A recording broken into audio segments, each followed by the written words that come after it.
हमारे साथ में गीता समोटा जी हैं। गीता समोटा जी सीआईएसएफ में पहली ऐसी अधिकारी बनी है जो दुनिया की सबसे ऊंची चोटी एवरेस्ट पे फतह करके आई है। सीधे बात करते हैं। मैम, सबसे पहले बहुत शुभकामनाएं और पूरे भारत की तरफ से आपको बधाई। कैसे प्रेरणा मिली कि इस पूरे अभियान से जुड़ी आप? देखिए, थैंक यू सो मच। अगर मैं शुरुआती दिनों की बात करूं तो बहुत सारी चीज़ें तो उस टाइम पे चल नहीं रही थी मेरे दिमाग में सिर्फ ये चल रहा था कि सीआईएसएफ में मतलब मेरी जो सेंट्रल इंडस्ट्रियल सिक्योरिटी फोर्स है वहाँ से अभी तक कोई भी एवरेस्ट नहीं गया, वहाँ कोई माउंटेनिंग टीम नहीं है, तो क्यों ना मैं ही इसकी शुरुआत करूँ। तो मैंने वहीं से शुरुआत की। सवाल ये उठता है कि आज से पहले क्या लोगों का अवेयरनेस नहीं थी इस डिपार्टमेंट में, या क्या कारण था कि कोई और नहीं जा पाया? नहीं, एक्चुअली हम लोगों का माउंटेन से कोई कांटेक्ट है नहीं इतना। हम लोग इंडस्ट्रीज़ और पीएसयूज़ बाकी सब जगह पे सिक्योरिटी देते हैं, तो हमारा इतना मतलब कांटेक्ट है नहीं माउंटेन्स में, और कोई माउंटेनिंग टीम इसलिए नहीं बन पाई। ये बड़ी अच्छी टेक्निकल आपने बात बताई कि क्योंकि इंडस्ट्री का उस तरीके का टेरेंस पे कभी काम नहीं पड़ता इस वजह से। तो जब आपने यहाँ शुरू किया तो कैसी प्रक्रिया रही पूरी? विभाग ने कैसे सपोर्ट किया? विभाग ने कैसे? देखिए, बहुत लंबा प्रोसीजर रहा है। 2015 में मैंने बेसिक कोर्स किया था, जो विभाग के थ्रू ही हमारी एक सिस्टर ऑर्गेनाइजेशन है आईटीबीपी, तो वहाँ पे मैंने 2015 में बेसिक कोर्स किया, फिर 2017 में एडवांस कोर्स किया। तो कोर्सेज़ तो हमारी सिस्टर ऑर्गेनाइजेशन में हो जाते हैं, लेकिन एक्सपीडिशंस नहीं हो पाते। तो एवरेस्ट करने से पहले मुझे काफ़ी सारे एक्सपीडिशंस और करने होंगे, क्योंकि वो जो हाइट है, एक्सट्रीम हाइट है, वहाँ पे जाने से पहले मुझे उससे नीचे की कुछ हाइट्स जैसे 6000 मीटर 7000 मीटर पे जाना होता है। तो वो सारे एक्सपीडिशंस मैंने किए। उसमें काफ़ी लंबा टाइम लगा। जैसे 2019 में हमारे सीआईएसएफ से ही करवाया गया हमें माउंट सतोपंथ, जो कि मिनी एवरेस्ट भी जिसे बोलते हैं, वो हमने सक्सेसफुली क्लाइम किया।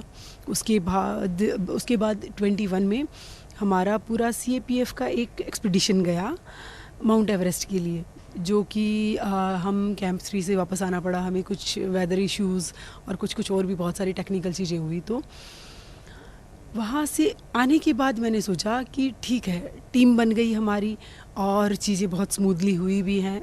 2015 से 2021 तक हमारी टीम बन गई थी। फिर मैंने सोचा कि जैसे माउंटेनियर्स है तो उनके अलग अलग टारगेट्स होते हैं, अलग अलग सपने होते हैं, अलग अलग ड्रीम्स होते हैं। तो मेरे दिमाग में आया कि क्यों ना मैं अभी 7 समिट्स करूं। 7 समिट है 7 कॉन्टिनेंट्स की हाईएस्ट पीक्स करना।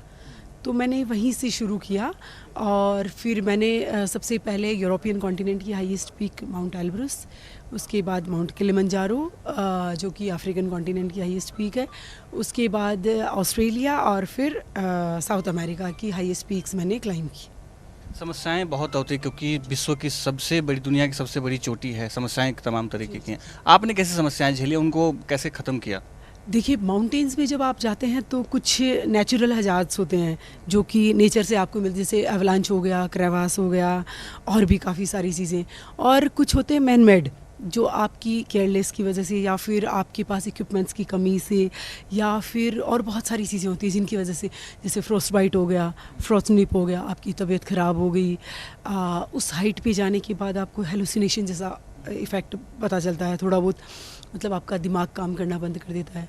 लेकिन आपने जो ट्रेनिंग की है, जो सालों की जो आपकी स्ट्रगल है, जो हार्ड ट्रेनिंग है, उसके बाद आप इन सब चीज़ों पे थोड़ा कंट्रोल पा सकते हैं।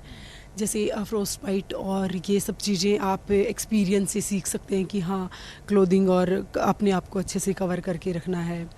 और मेंटली चीज़ों पे आप जब इतने सालों से ट्रेनिंग कर रहे हैं, तो जो मेंटल टफनेस है वो अपने आप आती है। हेलुसिनेशन जैसी स्थिति में आप दिमाग को कंट्रोल करने की कोशिश करते हैं, और हो जाता है वो, हालांकि टफ है लेकिन हो जाता है। सबसे एक और बात निकल के आती है, जैसे आपने बताया कि समस्याएं जो होती हैं, जो ट्रेनिंग काम आती है, ट्रेनिंग सस्ता महंगा कितना है? क्योंकि आप एक डिपार्टमेंट की तरफ से गई थी तो एक आसान था, लेकिन आम लोग जो जाएंगे, हम जैसे जो लोग जाएं, तो वो कितना आसान है? नहीं, देखिए, इंडिया में काफ़ी सारे माउंटेनिंग इंस्टीट्यूट्स हैं जो कि बेसिक मतलब कोर्स करवाते हैं। 28 डेज़ का कोर्स होता है, तो वो 17-18 हज़ार एक महीने का होता है, ज़्यादा कॉस्टली नहीं होता। गवर्नमेंट भी इस चीज़ को बहुत सपोर्ट कर रही है कि हाँ, माउंटेनियर्स आगे आएँ, माउंटेनियर्स आगे बढ़ें। तो ये 20,000 का होता होगा मेरे ख्याल से ज़्यादा, उससे ज़्यादा नहीं होता है। 28 डेज़ का कोर्स होता है। उसके बाद जब आप एक्सपीडिशंस करने जाएंगे तो एक्सपीडिशन काफ़ी कॉस्टली होते हैं, उसके लिए आपको ज़्यादा खर्चे की ज़रूरत होती है। आपके साथ में कितने लोग थे वहाँ जब गए थे तो, और टीम के इतने?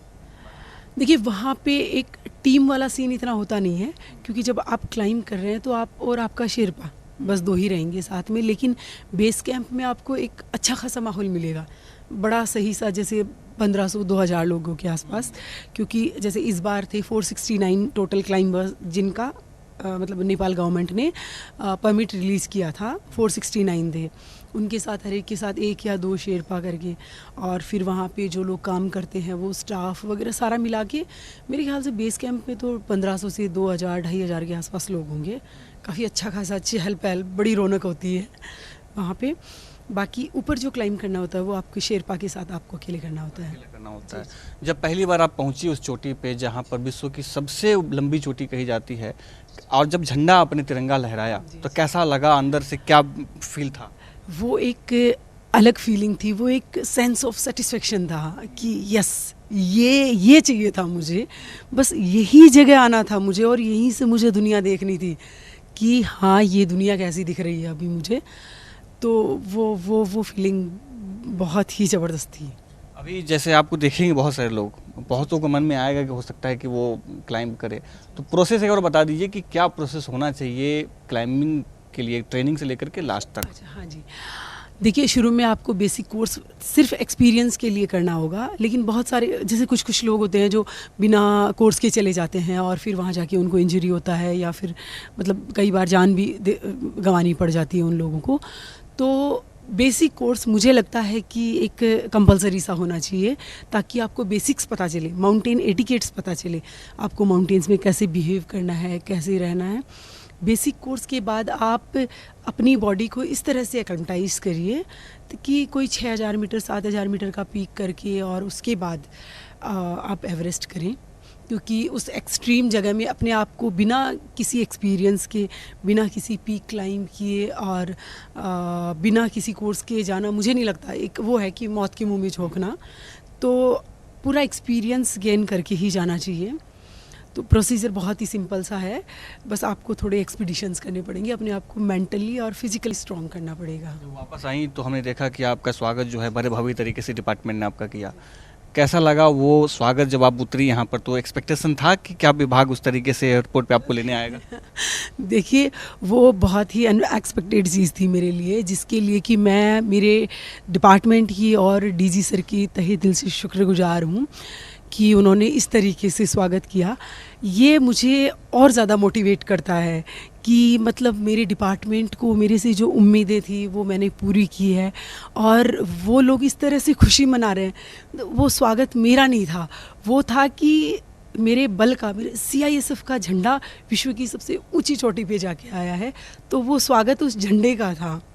मैं तो सिर्फ एक जरिया थी कि हाँ मेरे थ्रू वो गया। तो ये बहुत ही खुशी की बात थी, मतलब बहुत ही खुश हूँ मैं उस चीज़ को लेके। फैमिली के लोग जो हैं घर में, क्या माहौल है अभी? जी फैमिली वाले बहुत ही खुश हैं सारे के सारे। उनको ये था कि ये लड़की ज़िद्दी है, लेकिन अभी उनको लग रहा है कि नहीं इसकी ज़िद ने तो ये जो चाह रही थी वो करवा दिया।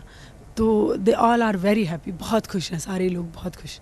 इसीलिए महिलाओं को मातृशक्ति कहा जाता है, शक्ति का स्रोत कहा जाता है, माँ दुर्गा का रूप इसलिए दिया जाता है। आपने सुना गीता जी को किस तरीके से जो एक जज्बा इनका रहा, जिस वजह से आज भारत की जो बेटी है वो दुनिया की सबसे बड़ी चोटी पर जाकर के अपने डिपार्टमेंट का और तिरंगा जो झंडा है भारत का, उसको वहाँ पर लहराया। हम सब के लिए गौरव की बात है।